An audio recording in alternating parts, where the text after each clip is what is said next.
मुख्यमंत्री श्री मोहन चरण माझी विधानसभा परिसर में पूर्वतन विधायक आदित्य माढ़ी मर शरीर में पुष्पमाल्य दे श्रद्धांजलि अर्पण करने सहित शोक संतप्त परिवार वर्ग को समवेदना जणाइछन्ते।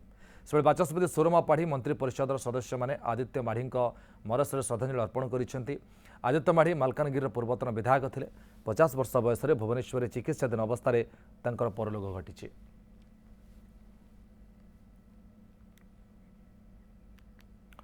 मुख्यमंत्री श्री मोहन चरण माझी विधानसभा परिसर में पूर्वतन विधायक आदित्य माढ़ी मर शरीर में पुष्पमाल्य दे श्रद्धांजलि अर्पण कर सहित शोक संतप्त परिवार वर्ग को समवेदना जणाइछन्ते।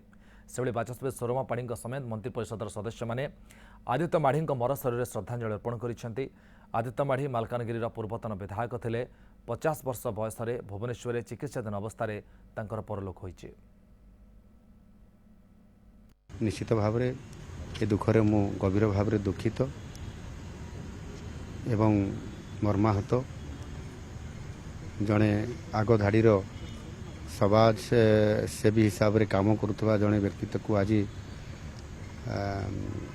ओडिशा हरैला। आत्मार सद्गति कामना करने सहित शोकसंतप्त परिवार रे किभली भाव सुख और आनंद आसू से प्रभु निकट में प्रार्थना करुछु।